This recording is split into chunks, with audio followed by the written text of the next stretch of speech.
Hello प्यारे बच्चों, मैं हूं आपका अपना अंकित सर और आप सभी का तनु क्लासेस में हार्दिक स्वागत है। प्यारे बच्चों, आज की क्लास में आपको पढ़ाने वाला हूं क्लास 11 ज्योग्राफी चैप्टर 5, जिसका नाम है भू आकृतिक प्रक्रियाएं।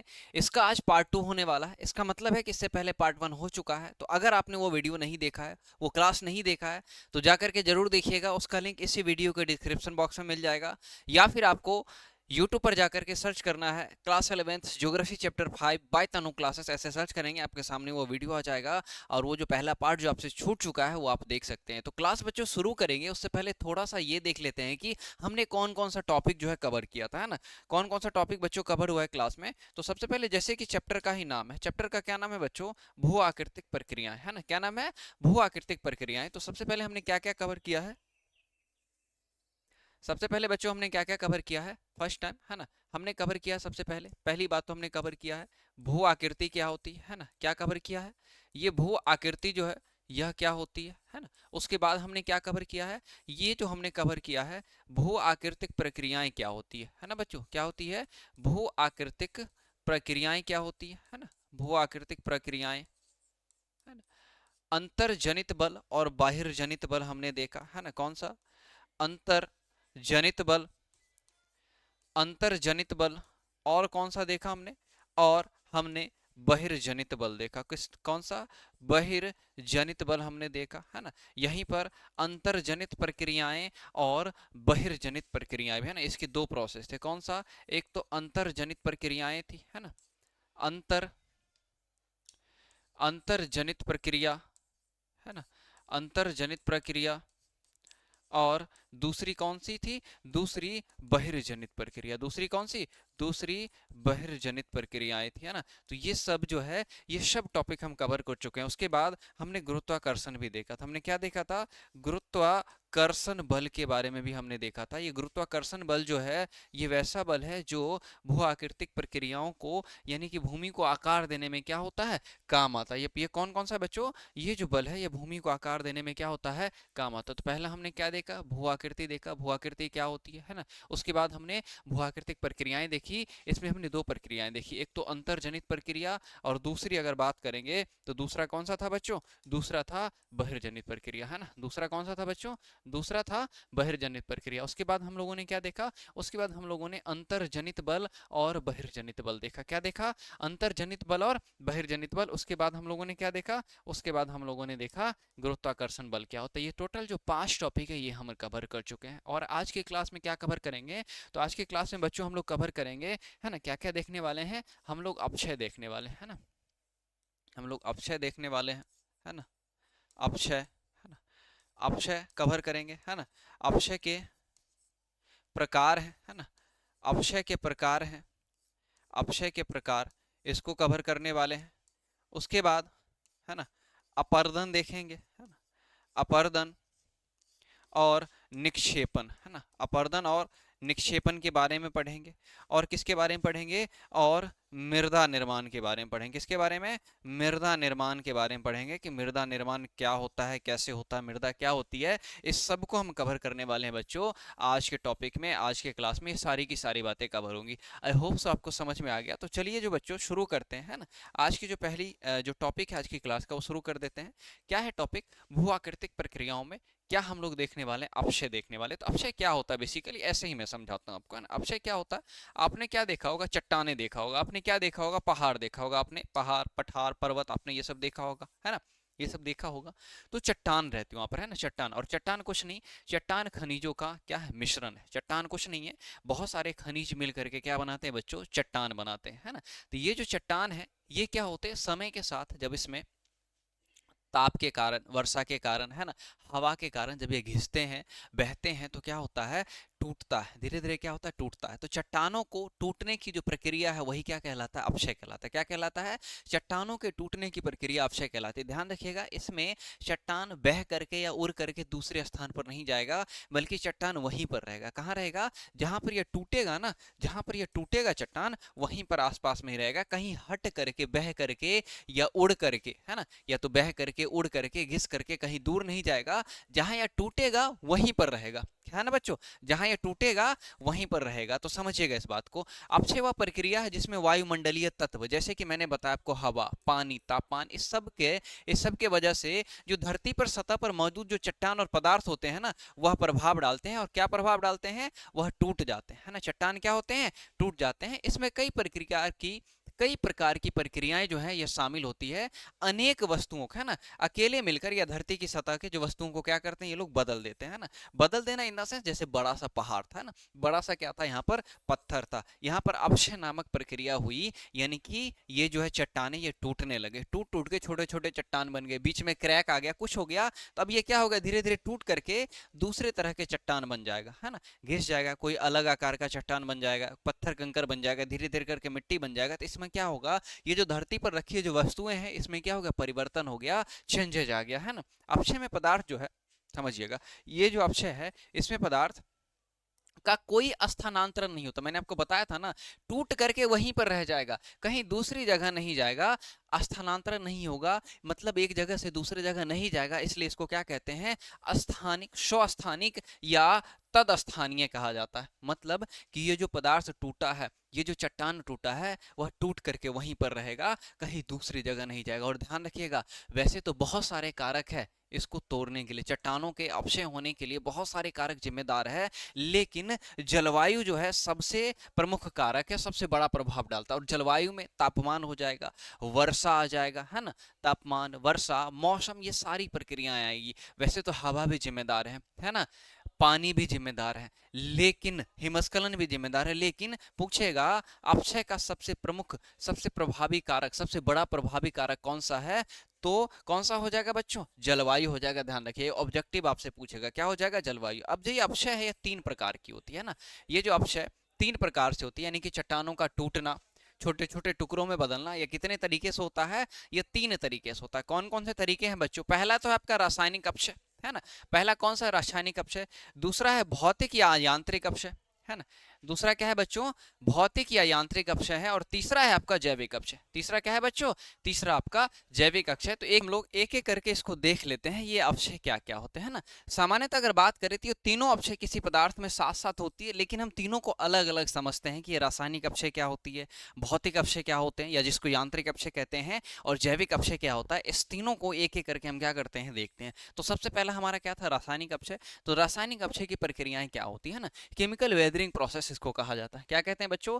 केमिकल वेदरिंग प्रोसेस कहते हैं, रासायनिक अपक्षय प्रक्रिया कहते हैं। रासायनिक अपक्षय क्या है समझिएगा।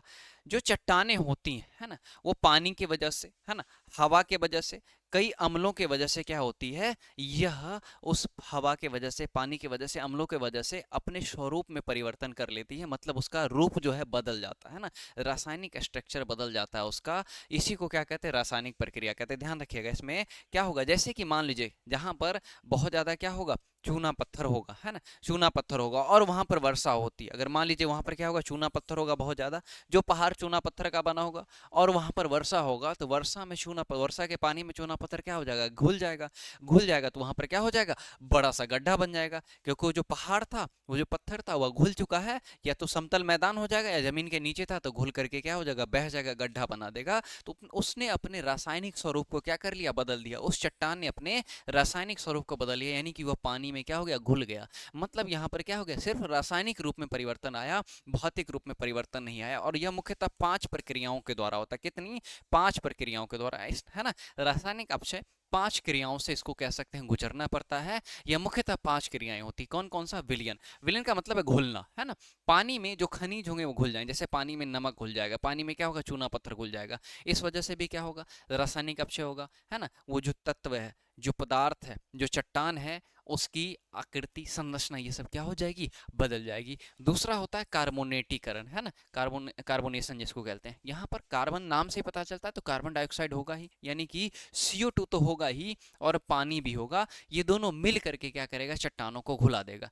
क्योंकि हम उसके रासायनिक गुण में परिवर्तन कर रहे हैं, तो क्या होगा? यहाँ पर घुला देगा। पहला तो विलयन होगा, पानी में कोई खनिज मिलेगा, घुल जाएगा। दूसरा कार्बोनेसीकरण का कार्बोनाइजेशन होगा, कार्बोनेटीकरण होगा, तो यहाँ पर कार्बन डाइऑक्साइड होगा ही होगा और पानी होगा, ये दोनों मिल करके क्या करेंगे, चट्टानों को यहाँ पर भी घुला देंगे। उसके बाद जल योजन होता है, मतलब खनिजों में पानी मिलकर उन्हें क्या कर देता है, फुला देता है। अब जैसे कैसे समझ सकते हैं, जैसे कि सबसे पहले बात करें, है ना, जो चूना पत्थर है ना, जो आपका जो चूना पत्थर है, इसमें अगर पानी मिलेगा, है ना, अगर पानी में चूना को डालिएगा, चूना रख कर उसमें पानी डालते हैं, तो सबसे पहले चूना क्या होता है, फूल जाता है। चूना क्या होता है, फूल जाता है। इसको क्या कहा जाता है, जलायोजन कहते हैं। क्या कहते हैं बच्चों, जलायोजन कहते हैं। उसके बाद चौथा है ऑक्सीकरण। यहाँ पर ऑक्सीजन से खनिज का रंग जो है यह बदल जाएगा। जैसे लोहा में अगर ऑक्सीजन लग जाता है तो लोहा काला से कैसा हो जाता है, भूरा हो जाता है, होता है ना, लोहा काला से भूरा हो जाता है, उसी को क्या कहते हैं, ऑक्सीकरण कहते हैं। उसके बाद न्यूनीकरण होता है ना, अपक्षय की जो पांचवी प्रक्रिया है वह कौन सी है बच्चों,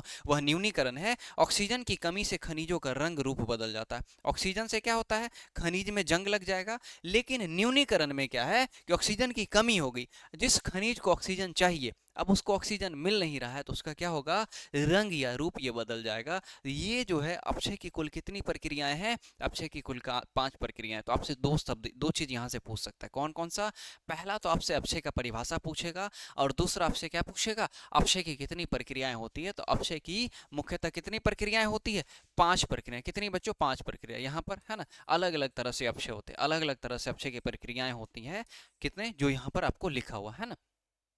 उसके बाद और भी तरह की रासायनिक अपक्षय प्रक्रिया होती है, जो रासायनिक प्रक्रिया है। जैसे जो पौधे हैं, है ना, पौधे वो मर गए, पौधे डेड हो गए, है ना, किसी भी तरीके से, जैसे आप जा रहे हो, छोटा छोटा पौधा आपने लाद दे दिया, पौधा खत्म हो गया ना, जड़ से आपने उखाड़ करके फेंक दिया, खत्म हो गया। जानवर कहीं मरते हैं, है ना, तो जानवर मरेंगे, पौधे मरेंगे, तो क्या होगा, बाद में धीरे धीरे करके डिकम्पोज होते हैं, मतलब सड़ने लगते हैं। तो जब सड़ने लगते हैं तो जमीन के अंदर ये होते हैं, क्योंकि इनको गाड़ दिया जाता है, जमीन के अंदर भी पौधे खत्म होते हैं, सड़ते हैं। तो जमीन के अंदर क्या होता है, कार्बन डाइऑक्साइड की मात्रा क्या होती है, बढ़ती है। और जैसे जैसे कार्बन डाइऑक्साइड की मात्रा बढ़ती जाएगी, उस वजह से अपक्षय का जो प्रक्रिया है वह तेज होता चला जाएगा। क्या होगा बच्चों, अपक्षय की प्रक्रिया तेज होती जाएगी, क्योंकि कार्बन डाइऑक्साइड नीचे में ऑलरेडी मौजूद है, बारिश हुआ तो पानी भी पहुंच गया। अगर कार्बन डाइऑक्साइड और पानी दोनों है, तो यहाँ पर क्या होगा, कार्बोनाइजेशन होगा, कार्बोनेटीकरण हो जाएगा। क्या होगा, कार्बोनेटीकरण। तो पौधे और जानवरों के जो सड़ने गलने के कारण भी क्या होता है, अपक्षय की प्रक्रियाएं होती है, और यह किस में आता है, यह रासायनिक अपक्षय में। पूछेगा पौधे और जानवरों के गलने से जो अपक्षय की प्रक्रिया होती है वो किस प्रकार का अपक्षय है, रासायनिक अपक्षय, भौतिक अपक्षय या जैविक अपक्षय, या फिर इनमें से कोई नहीं। तो आपके आंसर क्या हो जाएंगे, आपके आंसर होंगे रासायनिक अपक्षय। क्या होंगे बच्चों आंसर, आंसर आपके होंगे रासायनिक अपक्षय, है ना। चलिए, उसके बाद अगर बात करें दूसरा, भौतिक अपक्षय प्रक्रिया, यानी कि फिजिकल वेदरिंग प्रोसेस है। मतलब ये क्या होता है, ये एक वैसी प्रक्रिया है ना, ये भौतिक अपक्षय या यांत्रिक अपक्षय वैसी प्रक्रिया है जिसमें चट्टान केवल टूटती है या बिखरती है, लेकिन उनका रासायनिक रूप नहीं बदलता। यानी कि यहाँ पर चूना पत्थर है ना, चूना पत्थर में पानी मिलेगा, है ना, चूना पत्थर में पानी मिलेगा तो वो घुल जाएगा, है ना, घुल करके कहाँ चला जाएगा, घुल करके बह जाएगा पानी के साथ। लेकिन ये आएगा किसमें, रासायनिक अपक्षय में। लेकिन हम भौतिक अपक्षय की बात करें तो भौतिक अपक्षय में चट्टान टूट जाएगा, बिखर जाएगा, लेकिन उसका रासायनिक स्ट्रक्चर नहीं बदलेगा। जैसे कि मान लेते हैं, मैंने आपसे कहा कि जो चट्टान है ना, ये चट्टान है, ये खनिजों का मिश्रण है। मैंने आपसे कहा कौन कौन से खनिज है, मान लेते इसमें मैग्नीशियम है ना, मान लेते इसमें लोहा, एग्जाम्पल के लिए मान लेते लोहा है, मान लेते इसमें क्या है, कोबाल्ट है, कुछ भी मान लेते, ये सब है। तो ये बड़ा सा चट्टान है, इसमें सब है, मैग्नीशियम, लोहा, कोबाल्ट सब है। तो ये अगर बड़ा सा चट्टान भौतिक अपक्षय की वजह से क्या होगा, टूटेगा, छोटे छोटे आकार में बढ़ जाएगा। इस छोटे छोटे चट्टान में भी क्या होंगे, इस छोटे छोटे चट्टान में भी मैग्नीशियम होगा, लोहा होगा और कोबाल्ट होगा। यानी कि इसने अपना भौतिक गुण बरकरार रखा है। यहाँ पर मैग्नीशियम ना ही कमा, लोहा कमा, ना ही कोबाल्ट कमा। हाँ, मात्रा में अंतर जरूर हो सकता है, लेकिन सारी खनिज जो है, ये छोटे छोटे खनिज के टुकड़े, चट्टान के टूटने के बावजूद भी छोटे छोटे जो टुकड़े बचेंगे उसमें ये सारे खनिज होंगे। समझ में आई बातें। तो यही क्या होता है, भौतिक अपक्षय होता है, यानी कि इसमें रासायनिक रूप नहीं बदलता। इसका क्या नहीं बदलता, रासायनिक रूप नहीं बदलता। यही चट्टान अगर टूटा, है ना, छोटा छोटा चट्टान हुआ, तो पता चला एक में सिर्फ लोहा बचा, है ना, एक में क्या बचा, एक में खाली लोहा बचा, एक में खाली कोबाल्ट बचा और एक में खाली मैग्नीशियम बचा। तो ये इसका रासायनिक स्वरूप बदल गया। इसका मतलब है कि यह अपक्षय अब रासायनिक अपक्षय कहलाएगी, भौतिक अपक्षय नहीं कहलाएगी। लेकिन तीनों में जो खनिजों की मात्रा है वो विद्यमान है, तीनों में खनिज विद्यमान है। जो जितने खनिज ये बड़े चट्टान में थे, उतने ही खनिज बाकी के छोटे छोटे चट्टान में भी, चट्टानों के टुकड़ों में भी है। इसलिए क्या कहलाएगा, यह एक भौतिक अपक्षय कहलाएगा। इसका मतलब है कि रासायनिक रूप इसका क्या हुआ, नहीं बदला। रासायनिक रूप क्या हुआ बच्चों, यह नहीं बदलता, है ना। ये कई कारण से होता है ना, यह कई कारण से हो सकता है। कौन कौन से, पहला तो कारण है आपका गुरुत्वाकर्षण बल, है ना। आप सभी जानते हैं गुरुत्वाकर्षण बल के बारे में, पिछली क्लास में मैंने आपको बताया है। ये जो चट्टानें होती हैं, है ना, जिनको टूटना है, चट्टान टूटती है, बिखरती है, ढलान पर से नीचे आता है, किस वजह से होता है बच्चों? यह गुरुत्वाकर्षण बल के कारण होता है। किसके कारण? गुरुत्वाकर्षण बल के कारण होता है। तो सबसे पहले, है ना, ये जो भौतिक अक्षय होगा ये 3 कारकों पर निर्भर करेगा। पहला तो गुरुत्वाकर्षण बल, ये जो ऊपर के भार या दबाव के कारण चट्टानों पर क्या होता है? तनाव बढ़ता है। चट्टान रखी हुई है ना जमीन पर, जमीन पर चट्टान ऐसी रखी हुई है, तो ऊपर से क्या लगता है? भार लगता है या दबाव पड़ता है जमीन के ऊपर, है ना। तो चट्टान के, जमीन है मान लीजिए, यहाँ पर जमीन है, ऊपर में क्या है? चट्टान रखी हुई। तो ऐसा नहीं कि सिर्फ जमीन पे चट्टान रखा, अगर ऐसा होगा तो हो सकता है चट्टान खिसक जाएगा। तो चट्टान का जो चीरा होता है वो जमीन के नीचे भी होता है। तो क्या होता है, ये जो चट्टान है ये जमीन पर क्या डालती है? दबाव डालती है। भार के कारण जमीन पर क्या डालता है? दबाव डालता है। इसके कारण जमीन के नीचे जो चट्टान होती है उस पर भी प्रेशर आता है, दबाव आता है। उसके बाद दूसरा प्रोसेस क्या हुआ? तापमान में बदलाव आया, है ना। कभी बहुत ज्यादा गर्मी है, कभी बहुत ज्यादा सर्दी, कभी बारिश हो रही है। तो तापमान इस तरह से क्या होता है? हमेशा बदलते रहता है। क्रिस्टल बढ़ेगा, छोटे छोटे दाने इसके बनेंगे। उसके बाद जानवर भी गतिविधि करते हैं, जानवर भी उस चट्टान पे चलते हैं, व्यक्ति चलते हैं। इस वजह से क्या होता है? चट्टानों में संकुचन होता है, एक्सपांसन होता है, फैलाव होता है। चट्टानों में क्या होता है बच्चों? फैलाव होता है, एक्सपांसन होता है इस वजह से। और तीसरा प्रोसेस क्या है? सूखने और गीले होने के चक्र से पानी के दबाव में क्या होता है? परिवर्तन होता है। मतलब ये जो, जब उस पर तापमान पड़ेगा तो फैलेगा, है ना, तापमान पड़ेगा तो फैलेगा, फैलेगा। उसके बाद फिर क्या होगा? शाम के समय ठंडा होकर के सूखेगा। तो इस फैलने से और सूखने से क्या होता है? चट्टानें टूट जाती है। क्या होती है? चट्टानें टूट जाती है। जब चट्टानें फैलती है तो वहां पर क्या चला जाता है? पानी चला जाता है। जब पानी वहां से निकल जाता है तो फिर क्या होता है? वहां पर क्रैक आ जाते हैं, दबाव आता है, जिस वजह से चट्टान टूट जाता है। तो बहुत सारे तरीके हैं जिस वजह से चट्टान में भौतिक अपक्षय होता है, चट्टान टूटते। तापमान के कारण, वर्षा के पानी के कारण, है ना, हवा बह रही है उसके कारण, नदी किसी चट्टान से होकर जा रही है तो उसको भी तोड़ते हुए ले जाएगी, हिमस्खलन हो रहा है तो उसके कारण भी होगा, समंदर से कोई चट्टान टकरा, किसी चट्टान से अगर समंदर टकराता है तो उस वजह से होगा। तो ये जो है भौतिक अपक्षय, ये कई कारकों पर क्या करता है? निर्भर करता है ना।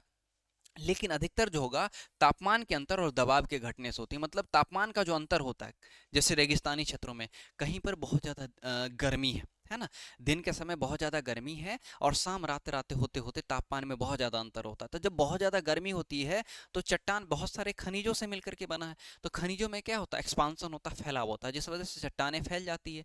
उसके बाद जब शाम होता है या रात होती है तो तापमान बहुत ज़्यादा कम हो जाता है, तो फिर से वो चट्टान क्या हो जाता है? फिर से वो चट्टान शक्त हो जाता है। इसी फैलाव से, फैलने और सिकुड़ने से की वजह से क्या होता है? चट्टान टूट जाता है।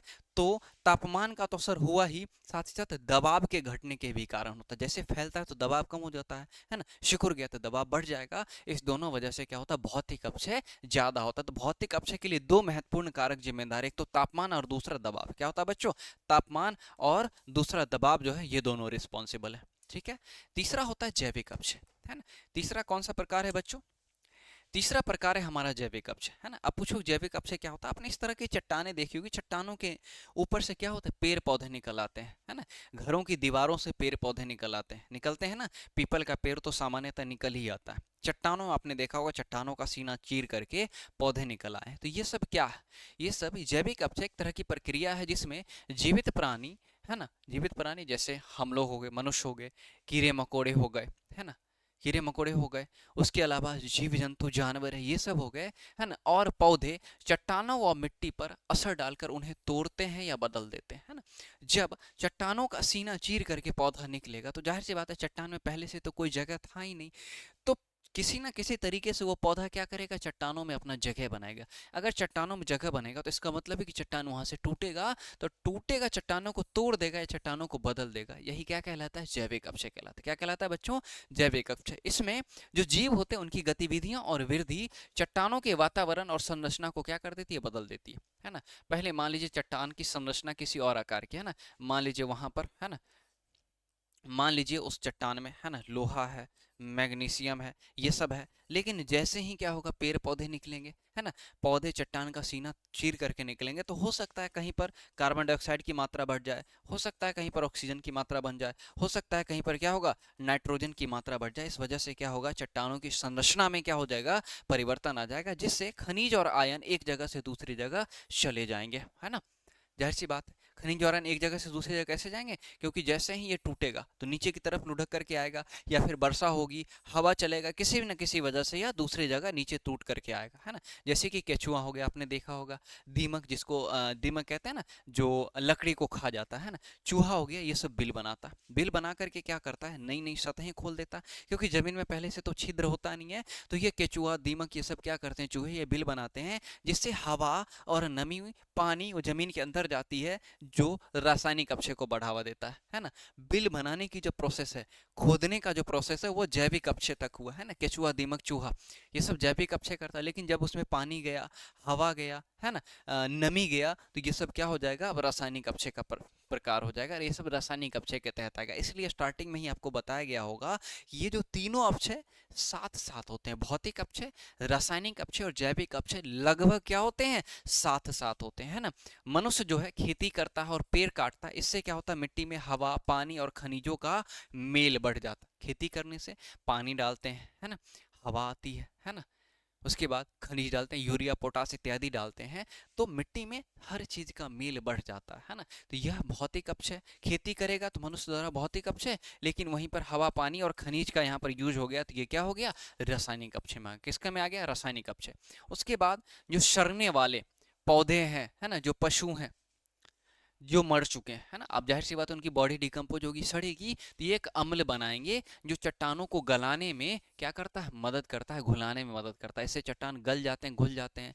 तो पौधे का सड़ना, जंतु का सड़ना, ये तो जैविक अपक्षय में आएगा, लेकिन अब चट्टान गलेगी और घुलेगी, ये किस में आएगा, ये रासायनिक अपक्षय में आएगा। ठीक है, पौधे की जड़ें दबाव डालकर चट्टानों को क्या कर देती है, तोड़ कर देती है, चट्टानों का सीना चीर करके बाहर आ जाती है। ये क्या होगा, ये जैविक अपक्षय का उदाहरण होगा। यानी कि जीव जंतु, पौधे की क्रियाएं मिलकर चट्टानों को तोड़ती है ना, उसको गलाती है, और उसकी संरचना में क्या करती है, परिवर्तन करती है। कौन कौन, जीव जंतु और पौधे सब होंगे, जीव जंतु, मनुष्य, पौधे, ये सब मिलकर चट्टानों का पूरी तरह से संरचना क्या कर देता है, बदल देता, उसको तोड़ देता, उसको गला देता। समझ में आई बातें। तो हमने अभी तक 3 टॉपिक को कवर किया बच्चों, है ना। कौन कौन सा 3 टॉपिक हमने कौन कौन सा कवर किया, हमने क्या क्या कवर किया, समझते हैं, है ना। हमने क्या क्या कवर किया, हमने कवर किया बच्चों यहाँ पर अपक्षय हमने कवर किया। अपक्षय के 3 हमने प्रकार देखे, है ना। हमने कौन कौन से प्रकार देखे, रासायनिक अपक्षय देख लिया हमने, कौन सा देखा बच्चों, रासायनिक अपक्षय देख लिया। हमने भौतिक अपक्षय देख लिया, कौन सा, भौतिक अपक्षय। और हमने क्या देखा, हमने जैविक अपक्षय देखा। क्या देखा बच्चों, हमने जैविक अपक्षय देखा। ये तीनों हम लोग क्या कर चुके हैं, कवर कर चुके हैं, रासायनिक अपक्षय, भौतिक अपक्षय और जैविक अपक्षय। अब हमारे पास अगला टॉपिक क्या बचता है, हमारे पास अगला टॉपिक बचता है, ये जो अपक्षय है ना, ये जो अपक्षय है, इसके प्रभाव क्या होते हैं। अगर अपक्षय होगा, है ना, चट्टान टूटेगा, है ना, चट्टान अगर टूटेगा, बिखर जाएगा, तो इससे होगा क्या, इससे एक आकृति बनती है, जिसको क्या कहा जाता है, जिसको गोलनुमा आकृति कहते हैं ना, जिसको कहते हैं अपशक्लन कहते हैं ना। ये क्या है, ये अपशक्लन कहलाता है, ये प्रोसेस। चट्टानों का टूटना अपक्षय तो है ही, लेकिन इसका जो प्रभाव होता है वो क्या कहलाता है, अपशक्लन, जिसको एक्सफ्लोटिएशन कहते हैं। क्या कहते हैं, एक्सफोलिएशन। क्या कहते हैं बच्चों, एक्सफोलिएशन कहते हैं। ये कोई प्रभाव नहीं बल्कि क्या है, परिणाम है, ये अपक्षय के परिणाम है ना। पूछेगा अपक्षय का विशेष प्रभाव या अपक्षय का परिणाम क्या है निम्न में से, तो अपशक्लन या एक्सफोलिएशन आप कहो। क्या कहोगे, एक्सफोलिएशन का मतलब है कि जब चट्टान की ऊपरी परत, है ना, परत दर परत, ऊपरी परत, परत दर परत, है ना, ये परत हो गया, परत दर परत, यानी एक एक करके छिल जाती है, अलग हो जाती है, इससे चट्टान की सतह चिकनी और गोल बन जाती है ना। क्या होती है यहाँ पर, गोल बन जाती है। हवा हुआ, है ना, मान लेते हैं यहाँ पर बारिश का पानी हुआ, है ना, हवा चल रही है एक जगह से दूसरी जगह, है ना, इस वजह से तापमान है, इस वजह से चट्टानें टूट जाएगी, और टूट टूट करके परत दर परत हट जाएगा, जिस वजह से क्या बनेगा, ये गोल या फिर चिकना बन जाएगा ना, इसकी सतह क्या होगी, चिकनी हो जाएगी। ऐसा क्यों होता है, क्योंकि ऊपर का दबाव क्या हो जाता है, कम हो जाता है ना, ऊपर का दबाव कम हो जाता है, हवा चल रहा है, जितना जो सॉफ्ट चट्टान होगा, जो मुलायम चट्टान होगा, उसको तोड़ देगा। बारिश होगी, मुलायम चट्टान को तोड़ देगी, तापमान मुलायम चट्टान को क्या करेगा, तोड़ देगा। इसको अभारितकरण कहा जाता है। और दूसरा, तापमान बदलने से चट्टानें फैलती और सिकुड़ती है, जिस वजह से चट्टानें टूटती है। इन कारणों से इन चट्टानों में गुंबद जैसी आकृति बनती है, जिसे क्या कहा जाता है, जिसे टॉर्स कहते हैं या अपसल्कित गुंबद कहते हैं। क्या कहते हैं बच्चों, या तो टॉर्स या फिर अपसल्कित गुंबद कहते हैं। पूछेगा टॉर्स या अपसल्कित गुंबद किससे बनता है, तो अपक्षय का परिणाम है। किससे? यह अपक्षय का परिणाम है। कौन सा? टॉर्स या फिर अपशल्कित गुंबद, है ना, इस तरह का देख रहे हैं, ये गुंबद नुमा आकृति बन गई। यहाँ पर ये चिकनी सतह होगी। क्या होगी? ये चिकनी सतह जो है यह कैसी होगी बच्चों? यह चिकनी सतह होगी। अब आपका अपक्षय जो है इसका महत्व क्या है? अपक्षय के बहुत सारे महत्व है ना, बहुत ज्यादा महत्व। ये क्योंकि अपक्षय का जो प्रोसेस है ये चट्टानों को तोड़ देता है, बहुत छोटे छोटे टुकड़ों में तोड़ देता है और आगे चलकर मिट्टी और जो धरती की सतह है उसका, धरती जो है उसका ऊपरी सतह बनाता है। मिट्टी भी बनाता है, जी हाँ, ये अलग अलग प्रकार की मिट्टी भी बनाता है और धरती का ऊपरी सतह भी बनाता है ना। धरती का क्या बनाता है? ऊपरी सतह बनाता है। यह प्रक्रिया अपरदन और भूस्खलन के लिए भी जिम्मेदार होती है ना। ये जो अपक्षय है अपर्दन के लिए भी रिस्पॉन्सिबल है। अगर अपक्षय नहीं होगा तो अपर्दन नहीं होगा। अगर चट्टान एक जगह से टूटेगी नहीं, एक जगह टूटेगी नहीं, तो फिर हवा पानी के द्वारा बहा करके दूसरी जगह या उड़ा करके दूसरी जगह कैसे लिया जाएगा, है ना। तो अपर्दन होता है हवा और पानी के द्वारा, है ना, टूटे हुए चट्टानों को एक जगह से दूसरी जगह ले जाने का जो प्रक्रिया है वो अपर्दन कहलाता है। तो अगर अपक्षय नहीं होगा तो अपर्दन नहीं होगा, क्योंकि बड़े बड़े चट्टान होगा ना, बड़ा बड़ा पहाड़ है, चट्टान है, इसको पहाड़, इसको हवा या पानी उड़ा करके या बहा करके नहीं ले जा सकता जब तक यह छोटा छोटा ना हो जाए, है ना। तो पहले अपक्षय होगा, बाद में क्या होगा? अपर्दन होगा। आपने कई बार भूस्खलन सुना होगा, लैंड स्लाइडिंग सुना होगा, है ना। उत्तराखंड, हिमाचल हिमाचल प्रदेश में आए दिनों क्या होती है? लैंड स्लाइडिंग हो जाती है, यानी पहाड़ से जो पहाड़ पर ऊपर जो चट्टान है वो गिरने लगते हैं। कभी कभी पूरा का पूरा पहाड़ ही अपनी जगह से क्या हो जाता है? खिसक जाता है। तो अपक्षय की एक वजह से होता है। क्या होता है? यह अपक्षय की वजह से ही होता है ना। अगर अपक्षय नहीं होगा तो अलग अलग तरह की स्थलाकृतियां नहीं बनेगी, है ना। जमीन पर अलग अलग प्रकार की जो मिट्टी है वह नहीं बनेगी, अलग अलग प्रकार के धरातल पर जो सतह है वह नहीं बनेगी अगर अपक्षय नहीं होगा। चट्टान टूटेगी नहीं तो मिट्टी का निर्माण कैसे होगा? धरती की ऊपरी सतह का निर्माण कैसे होगा? इसलिए अपक्षय एक, है ना, अपक्षय एक बहुत ही कह सकते हैं जरूरी प्रक्रिया है मिट्टी के निर्माण के लिए, धरातल की ऊपरी सतह को बनने के लिए। या धरती पर अगर कोई चीज मौजूद है उसको शेप देने के लिए बहुत जरूरी क्या है? एक प्रक्रिया है। इसकी वजह से ही भूमि का आकार बदलता है। यहाँ पर जो लोहा होते हैं, अलग अलग प्रकार के खनिज, लोहा, तांबा, मैग्नीज, एल्युमिनियम, जो खनिज होते हैं ये एक जगह इकट्ठा होते हैं। अगर ये एक जगह इकट्ठा होंगे तो निष्कर्षित करने में, निकालने में क्या होगा? मदद होगा। इस वजह से क्या होगा? इस वजह से क्या होता है? खनिजों का संकेंद्रण एक जगह होता है, मतलब बहुत सारे खनिज एक जगह इकट्ठा होते हैं और सरकार उससे क्या करती है? अपने देश की अर्थव्यवस्था चलाती है। क्या करती है बच्चों? सरकार उससे अपने देश की अर्थव्यवस्था चलाती है। समझ में आई बातें? ठीक है, समझ में आई। तो ये अपक्षय का क्या था? महत्व था, है ना। चलिए उसके बाद बात करें, है ना, अपक्षय के बाद क्या था? अपर्दन और निक्षेपण था, है ना। इरोजन और डिपोजिशन कहते हैं। तो अपक्षय के बाद ही क्या होता है? अपर्दन होता है। समझिएगा, अपर्दन क्या प्रक्रिया है? यह एक ऐसी प्रक्रिया है जो टूटा हुआ चट्टान, अपक्षय के द्वारा जो टूटा हुआ चट्टान है उसको हवा, पानी, है ना, हवा पानी, वर्षा हो गया, है ना, इस सब की वजह से, इस सब की वजह से, इस सब की मदद से एक जगह से दूसरी जगह क्या होता है? लाया जाता है। अपर्दन वह प्रक्रिया जिसमें चट्टानों के टुकड़े टूटकर एक जगह से दूसरी जगह पहुंचाए जाते हैं, है ना। जब चट्टानें अपक्षय से छोटे टुकड़ों में टूटती है ना, किससे? अपक्षय से छोटे टुकड़ों में टूटेगी तो पानी, हवा, बर्फ, लहरें और धाराएं इन्हें बहा करके या उड़ा करके क्या होती है? दूर ले जाती है। इसी को क्या कहते हैं? इसी प्रक्रिया को अपर्दन कहा जाता है। क्या कहते हैं बच्चों? इसी प्रक्रिया को यहाँ पर अपर्दन कहा जाता है। समझिएगा इस बात को, है ना। क्या करना है? समझना इस बात को। देखिए यहाँ पर क्या है?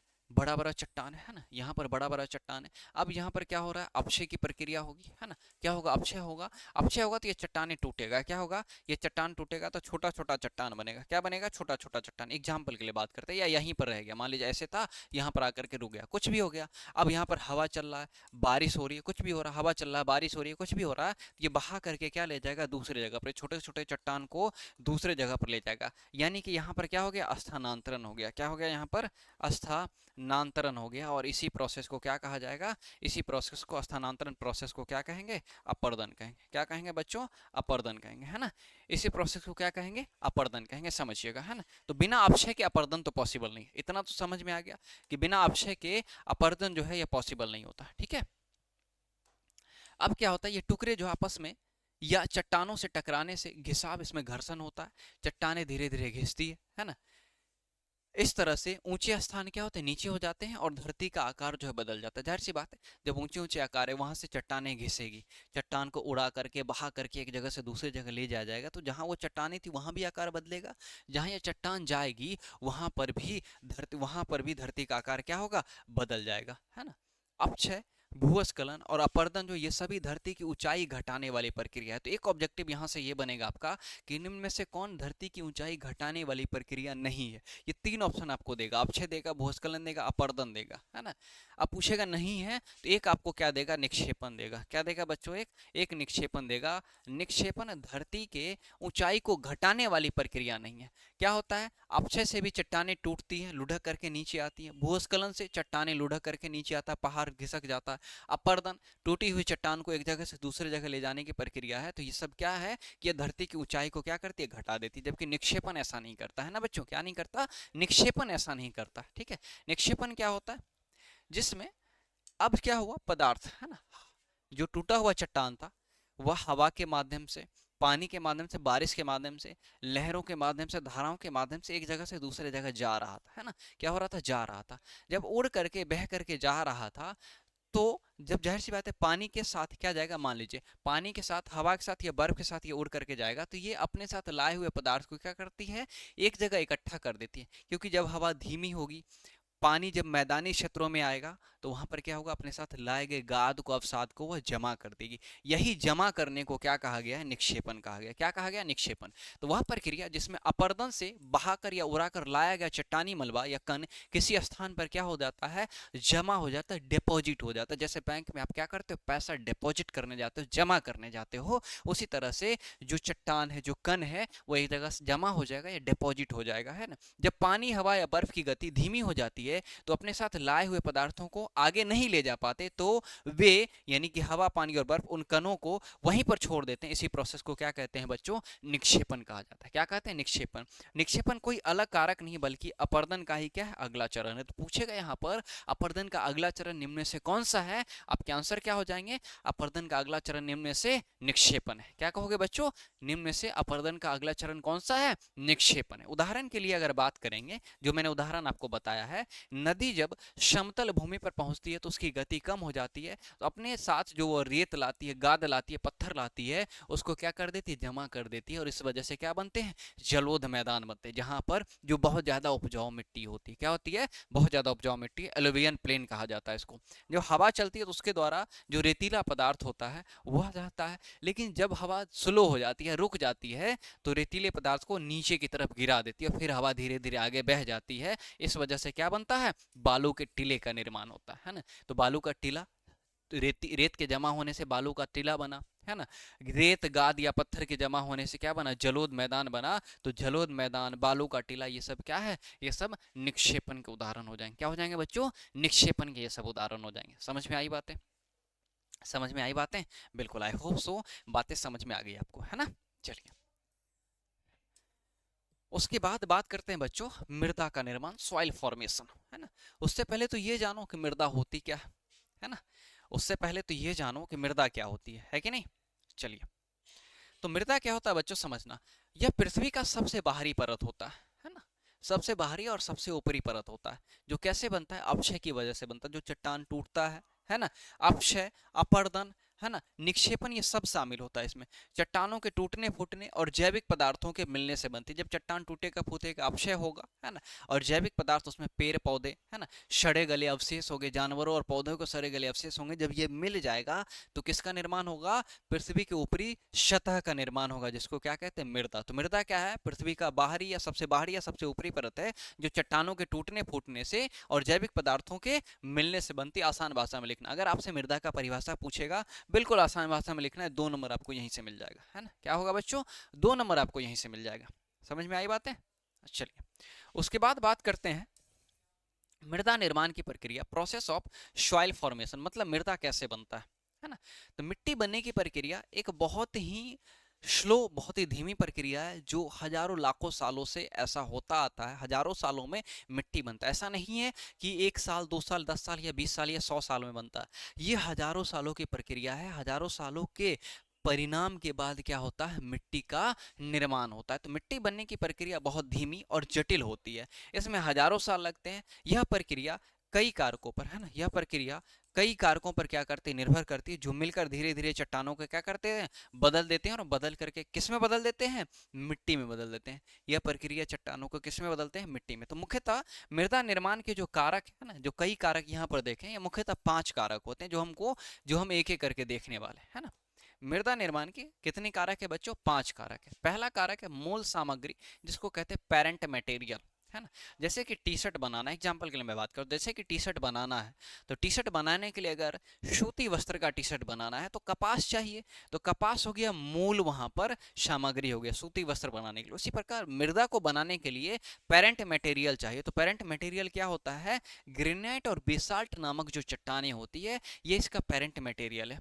यह वही मूल चट्टान होती है जिससे मिट्टी बनती है। जाहिर सी बात है, चट्टानों से बनेगी, क्योंकि अपक्षय की जो प्रक्रिया होती है वो किसको तोड़ता है, हमारे द्वारा बनाए गए घर को तोड़ता है, कि हमारे द्वारा बनाए गए टीवी को तोड़ता नहीं, वह जो चट्टान होते हैं उसको वह तोड़ता है। तो अपक्षय की जो मृदा निर्माण का जो मूल है वो क्या होता है, चट्टान होता है। चट्टान से ही क्या बनता है, मिट्टी बनता है। चट्टान का प्रकार जैसे कि ग्रेनाइट हो गया, बेसाल्ट हो गया, मिट्टी का रंग हो गया, खनिज हो गया, मिट्टी में कौन कौन से खनिज है, चट्टान में कौन कौन से खनिज है, बनावट किस तरह की है, उसका रासायनिक गुण जो है यह क्या होता है, तय करता है ना। चट्टान का प्रकार जो है ना, यह मिट्टी का रंग, खनिज, बनावट, रासायनिक गुण, ये सब तय करते हैं कि मिट्टी कैसी बनेगी, है ना। मिट्टी कैसे बनेगी, कैसी बनेगी, और कितनी मिट्टी बनने वाली है, कितने समय में बनने वाली है, ये सब कारक निर्भर करते हैं। मिट्टी बनने की शुरुआत इसी चट्टान के अपक्षय से होती है, यानी कि इसी चट्टान के टूटने से, बिखरने से होती है। जब ये चट्टान छोटे छोटे टुकड़े में टूटते हैं, उसी समय क्या हो जाती है, मिट्टी बनने की शुरुआत हो जाती है। क्या है बच्चों, ये एक विशाल चट्टान है। क्या है बच्चों, यह एक विशाल चट्टान है। उसके बाद बात करेंगे दूसरा जो कारक है मिट्टी बनाने को, दूसरा जो कारक है मिट्टी निर्माण के, जो दूसरा कारक जलवायु, क्लाइमेट है ना। जलवायु मतलब यह जो जलवायु जो होता है किसी क्षेत्र का, है ना, किसी क्षेत्र के कई वर्षों के मौसम का औसत होता है। किसी क्षेत्र के कई वर्षों के मौसम का औसत होता है, और सामान्यतः किसी क्षेत्र के 30 वर्ष या उससे अधिक के मौसम का जो औसत होगा उसको जलवायु कहेंगे। जैसे राजस्थान में हमेशा क्या पड़ती है, राजस्थान के थार मरुस्थल में लगभग हमेशा गर्मी पड़ती है ना। जैसे हिमाचल प्रदेश, उत्तराखंड में लगभग हमेशा, कश्मीर में हमेशा ठंडी पड़ती है। तो कहेंगे कश्मीर की जलवायु कैसी है, ठंडी है। राजस्थान की जलवायु कैसी है, ये गर्म है। हम ऐसे कह सकते हैं ना, हम ऐसे कह सकते हैं। तो वो क्या होता है, मौसम का औसत होता है जलवायु। तो जलवायु जो है मिट्टी बनाने की प्रक्रिया का एक महत्वपूर्ण कारक होता है, समझिएगा। ये मिट्टी बनने का सबसे प्रभावशाली कारक है। तो पूछेगा मिट्टी के बनने का सबसे प्रभावशाली कारक कौन सा है, तो आपके आंसर क्या होंगे, जलवायु हो जाएंगे, है ना। तापमान और वर्षा अपक्षय की गति तय करते हैं कि कितना तापमान और वर्षा, है ना। जो ताप है किसी क्षेत्र का, जो सूर्य से निकलने वाली ऊर्जा, सूर्य का जो उष्मा जो चट्टान प्राप्त करता है, सूर्य की रोशनी जो प्राप्त करता है, कितनी बारिश वहां पर होती है, ये तय करता है कि चट्टान कितनी जल्दी टूटेगी या कितनी देर से टूटेगी। ज्यादा बारिश होने पर खनिज घुलकर नीचे चले जाते हैं, है ना, जिसको क्या कहते हैं, लिंचिंग कहते हैं, जमीन के नीचे चला जाएगा। और तापमान का बदलना चट्टानों को तोड़ने की प्रक्रिया क्या करता है, तेज करता है। जैसे मैंने कहा कि जो मरुस्थलीय क्षेत्र है वहां पर दिन में अधिक तापमान होता है, रात में कम तापमान होता है। दिन में अधिक तापमान होता है तो चट्टानों में अंदर रखे खनिज पिघल जाते हैं, पिघलते हैं, चट्टान फैल जाता है। जब रात में कम तापमान होता है तो जो क्या होता है, जो चट्टाने होते हैं उसके अंदर जो खनिज है वह अब धीरे धीरे सॉलिड ठोस हो जाते हैं, तो चट्टाने भी क्या होती है, ठोस हो जाती है। तो इसी फैलने के और सिकुड़ने की वजह से चट्टान टूटता है। तो जलवायु में सबसे बड़ी बात क्या है कि तापमान और वर्षा, है ना। तापमान भी डिपेंड करेगा कि कितनी जल्दी चट्टान टूटेगी, वर्षा से भी डिपेंड करेगा कि कितनी जल्दी चट्टानें टूट जाएगी या घुल जाएगी। तो मिट्टी बनने का दूसरा महत्वपूर्ण कारक क्या है, जलवायु। तीसरा क्या, स्थलाकृति, जिसको टोपोग्राफी या रिलीफ कहते हैं। इसका मतलब है कि स्थल की आकृति कैसी है ना, जमीन का आकार कैसा, ऊंचा है, नीचा है, पहाड़ है, पत्थर, पर्वत क्या है ना। स्थलाकृति कैसी है, ज्यादा ढलान पर पानी तेजी से नीचे बह जाता है, जिससे मिट्टी क्या हो जाती है, पतली रह जाती है ना। जब अगर यहाँ पर ढलान ज्यादा है ना, अगर तो पानी बारिश होगी तो पानी जल्दी से बह लेगा, जल्दी से क्या हो जाएगा, बह जाएगा ढलान पर से, तो मिट्टी को जल्दी से बहा करके ले जाएगा। इस वजह से क्या हो जाएगा, इस वजह से वहां की मिट्टी पतली हो जाएगी। अगर समतल भूमि या कम ढलान वाले क्षेत्रों में पानी ठहरता है, तो पानी अगर ठहरेगा तो पानी में जो गाद है, जो रेत है, वह भी तो रुक जाएगा। इस वजह से वहां की मिट्टी मोटी हो जाएगी, और मिट्टी कैसी होगी, वहां की उपजाऊ हो जाएगी, जिससे हम जलोद के मैदान कहते हैं, वहां क्या कहते हैं, जलोद मिट्टी, जिस पर क्या कर सकते हैं हम, खेती कर सकते हैं। तो तीसरा महत्वपूर्ण कारक क्या हो गया बच्चों, अस्थलाकृति हो गया। चौथा महत्वपूर्ण कारक क्या है, जीव जंतु और वनस्पति होते हैं, है ना। जीव जंतु और वनस्पति, ये जो पेड़ पौधे आप देखते हैं, जो जानवर देखते हैं, जो मिट्टी के अंदर सूक्ष्म जीव होते हैं, यह मिट्टी में क्या करते हैं, ह्यूमस मिला देते हैं, मतलब नमी मिला देते हैं, जिससे वो मिट्टी क्या हो जाती है, उपजाऊ हो जाती है। जिससे मिट्टी उपजाऊ हो जाती है। तो जीव जंतु और वनस्पति भी क्या होते हैं, मृदा निर्माण में सहायक होते हैं। क्या क्या होती है, ये जो जड़ें होती हैं, ये चट्टानों को तोड़ देती हैं, चट्टानों का सीना चीर करके निकल आती है। यह क्या कहलाता है, जैविक अपक्षय कहलाता है। जाहिर सी बात है, जैविक अपक्षय में अभी हमने देखा है कि जड़ें क्या करती हैं, चट्टानों को तोड़ देती हैं, है ना। उसके बाद सूक्ष्म जीव जो है वह मृत पौधे और पशुओं को सड़ा करके क्या कर देते हैं, पोषक तत्व बना देते हैं, है ना। मृत पौधे और पशु ऐसे थोड़े ना सड़ते हैं, अंदर में बैक्टीरिया, वायरस, ये सब हो जाता है, फफूंद लग जाता है शरीर में, है ना, बॉडी में, पेड़ पौधे में, जंतुओं के बॉडी में। तो क्या होता है, ये जो है, ये जो बैक्टीरिया है उसको सड़ा गला करके क्या कर देते हैं, सड़ा गला करके सड़ा गला देते हैं, जिससे वह पोषक तत्व का काम करते हैं, है ना। मिट्टी के अंदर पोषक तत्व का, जो केचुआ आप देखते हैं, है ना, और जो बिल बनाने वाले जीव हैं जैसे कि चूहा हो गया, यह मिट्टी को खोदते हैं, दांत से काटते हैं, कुतरते हैं, पैरों से हटाते हैं। इससे क्या होता है, मिट्टी हल्की होती है, ढीली हो जाती है, जिस वजह से हवा और पानी आसानी से अंदर की तरफ जाता है, जिस वजह से मिट्टी क्या हो जाती है, और ज़्यादा उपजाऊ हो जाती है। तो यहाँ पर, है ना, चट्टानें टूट गई, है ना, पोषक तत्व का भी काम मिल गया और हवा और पानी मिट्टी को भी मिल गया। तो इससे क्या होगा, मिट्टी उपजाऊ नहीं बनेगा। जाहिर सी बात है, मिट्टी को यही सारी चीज़ चाहिए और यही सारी चीज़ मिट्टी को क्या हो रही है, मिल रही है। चौथा कारक क्या है, मिट्टी बनने का समय। जाहिर सी बात है, समय तो लगेगा, ऐसा तो नहीं है कि एकदम से हो जाएगा, बहुत लंबा समय लगता है, सैकड़ों हजारों साल लग जाता है मिट्टी बनने में।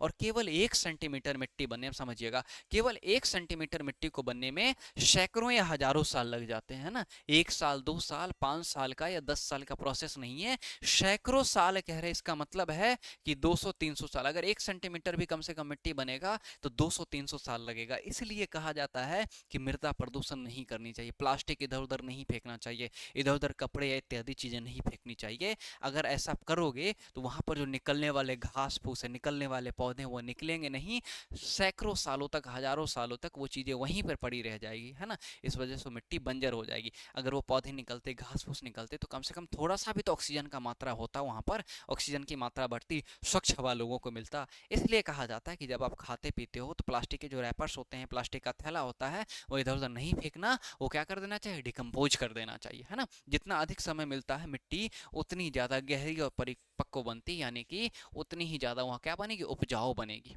क्या बनेगी बच्चों, उतनी ही ज़्यादा वो उपजाऊ बनेगी। समझ में आई बातें, इतनी चीज। तो मिट्टी को, मिट्टी निर्माण के प्रमुख 5 कारक जो ये मैंने आपको बता दिए। अब 2 शब्द आपको जानना होगा, है ना। ये 2 शब्द कौन कौन से, ये 2 शब्द, पहला पेडालॉजी, है ना, लॉजी का अर्थ ही होता है अध्ययन करना, है ना। कहीं भी अगर आपको लॉजी लिखा रहेगा, इसका मतलब क्या होगा बच्चों, इसका मतलब होता है अध्ययन करना। क्या होता है, अध्ययन करना होता है। इसका मतलब है कि मिट्टी का अध्ययन, है ना, एक ऐसा विज्ञान जिसमें मिट्टी का अध्ययन किया जाता है। मिट्टी के अध्ययन में क्या है, उसकी उत्पत्ति कैसे हुई, उसकी संरचना क्या है, कितनी परतें हैं, गुण क्या क्या है ना, कहाँ पर कौन सी मिट्टी पाई जाती है, उसके प्रकार कौन कौन से हैं, इस सब का अध्ययन करना क्या कहलाता है, पेडालॉजी। तो पेडालॉजी में सीधा सा ध्यान रखिएगा, मिट्टी का अध्ययन पूछेगा, मिट्टी का अध्ययन क्या कहलाता है, पेडालॉजी, है ना। पेडालॉजिस्ट कौन होते हैं, है ना, पेडालॉजिस्ट वह होते हैं जो मिट्टी का अध्ययन करते हैं। जैसे कि कोई व्यक्ति है ना, भूवैज्ञानिक है, वो मिट्टी का अध्ययन कर देगा, वो क्या कहलाएगा, पेडालॉजी। और मिट्टी का अध्ययन करना, वह क्या कहलाएगा, वह पेडालॉजी कहलाएगा। पेडालॉजिस्ट, है ना, जैसे कि साइकोलॉजिस्ट होता है ना, अपने साइंटिस्ट होता है, वैज्ञानिक, है ना। उसी तरह से पेडालॉजिस्ट होता है जो मिट्टी का अध्ययन करता है, और मिट्टी का अध्ययन करने की जो प्रक्रिया है वह क्या कहलाएगी, पेडालॉजी कहलाएगी। क्या कहलाएगी, पेडालॉजी, है ना। जो व्यक्ति इसका अध्ययन करेगा वह पेडालॉजिस्ट कहलाएगा। समझ में आई बातें, ये 2 टर्म आपको ध्यान रखना है, ठीक है। तो यहाँ पर हमारा ये टॉपिक जो हो गया बच्चों, यह द एंड हो गया, है ना, इस टॉपिक का द एंड हो गया। उम्मीद है आपको सारी बातें बहुत अच्छे से समझ में आ गई होगी। मैंने सभी चीज़ों को आसान रखने की कोशिश की है ताकि आपको अच्छे से समझ में आ सके। इमेज पिक्चर जो भी जहाँ ज़रूरत थी वो मैंने आपको लगाया। इसलिए कहता हूँ क्लास रेगुलर आप किया करो, है ना। और क्लास एंड होती है तो एक बात मैं आपसे कहना चाहूँगा, अगर आप में से किसी बच्चों को पीडीएफ चाहिए, आसान भाषा में पीडीएफ चाहिए, आपको किताबी भाषा समझ में नहीं आ रही है, तो आप क्या करोगे बच्चों, तनु क्लासेस का एप्लीकेशन डाउनलोड कर लोगे, और इस तनु क्लास के एप्लीकेशन में आप क्या ले सकते हो, आप पीडीएफ ले सकते हो। उम्मीद है आपको सारी बातें अच्छे से समझ में आ गई होंगी। तो आज की क्लास यहीं पे रखते हैं, मिलते हैं अपने अगले क्लास में। तब तक के लिए आप सभी का बहुत बहुत शुक्रिया। Thank you, take care, bye bye.